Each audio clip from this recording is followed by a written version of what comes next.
Unplanned is Abby's story. And though she's not here, her story is, and it's touched many of us and many people. And so I'd like to just read the opening bit of her book. The ultrasound. Cheryl poked her head into my office. Abby, they need an extra person back in the exam room. Are you free? I looked up from my paperwork, surprised. Sure. Though I'd been with Planned Parenthood for 8 years, I had never been called into the exam room to help the medical team during an abortion. And I had no idea why I was needed now. Nurse practitioners were the ones who assisted in abortions, not the other clinic staff. As director of this clinic in Bryan, Texas, I was able to fill in for any position in a pinch, except, of course, for doctors or nurses performing medical procedures. I had, on a few occasions, agreed at a patient's request to stay with her and even hold her hand during the procedure, but only when I'd been the counselor who'd worked with her during intake and counseling. That was not the case today. So why did they need me?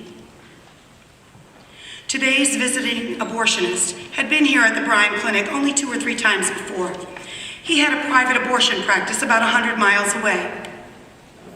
When I talked with him about the job several weeks before, he had explained at his own facility he did only ultrasound-guided abortions, the abortion procedure with the least risk of complications for the women. Because this method allows the doctor to see exactly what is going on inside the uterus, there is less chance of perforating the uterine wall, one of the risks of abortion.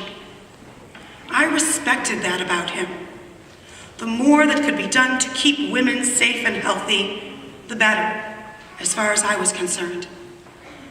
However, I'd explained to him that this practice wasn't the protocol at our clinic.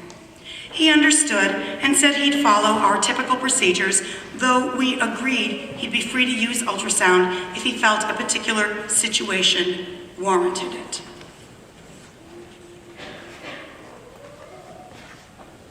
To my knowledge, we'd never done ultrasound-guided abortions at our facility. We did abortions only every other Saturday, and the assigned goal from our Planned Parenthood affiliate was to perform 25 to 35 procedures on those days.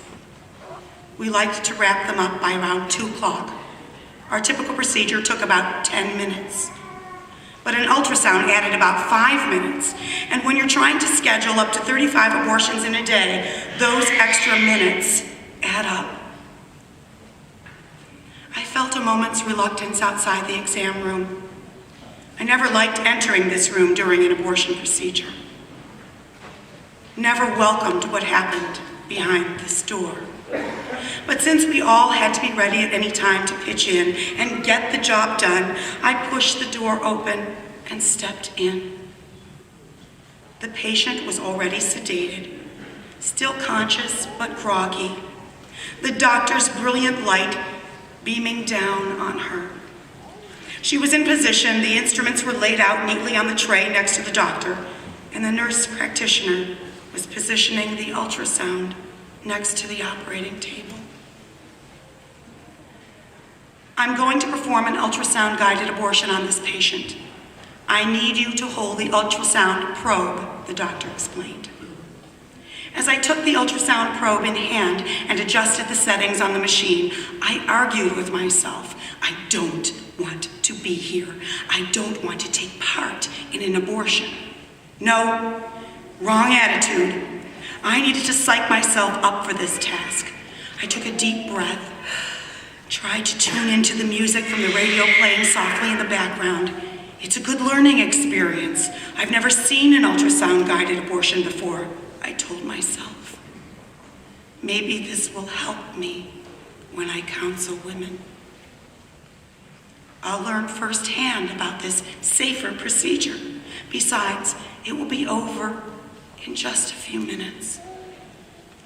I could not have imagined how the next 10 minutes would shake the foundation of my values and change the course of my life.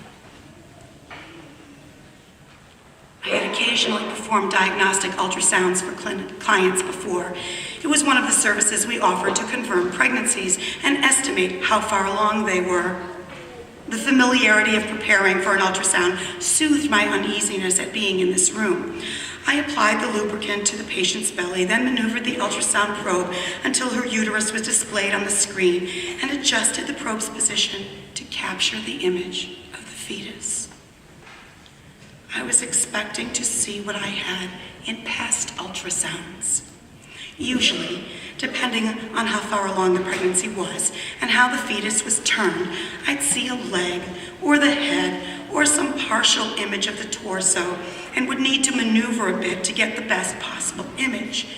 But this time, the image was complete. I could see the entire, perfect profile of a baby. Just like Grace at 12 weeks, I thought, surprised, remembering my very first peek at my daughter 3 years before, securely inside my womb. The image now before me looked the same, only clearer, sharper. The detail startled me. I could clearly see the profile of the head, both arms, legs, and even tiny fingers and toes. Perfect. And just that quickly, the flutter of the warm memory of Grace was replaced by a surge of anxiety. What am I about to see? My stomach tightened. I don't want to watch what is about to happen. I suppose that sounds odd, coming from a professional who'd been running a Planned Parenthood clinic for 2 years, counseling women in crisis, scheduling abortions, reviewing the clinic's monthly budget reports, hiring and training staff. But odd or not, the simple fact is, I had never been interested in promoting abortion. I'd come to Planned Parenthood 8 years before, believing that its purpose was primarily to prevent unwanted pregnancies, thereby reducing the number of abortions. That had certainly been my goal. And I believed that Planned Parenthood saved lives, the lives of women, who without the services provided by this organization might resort to some back alley butcher.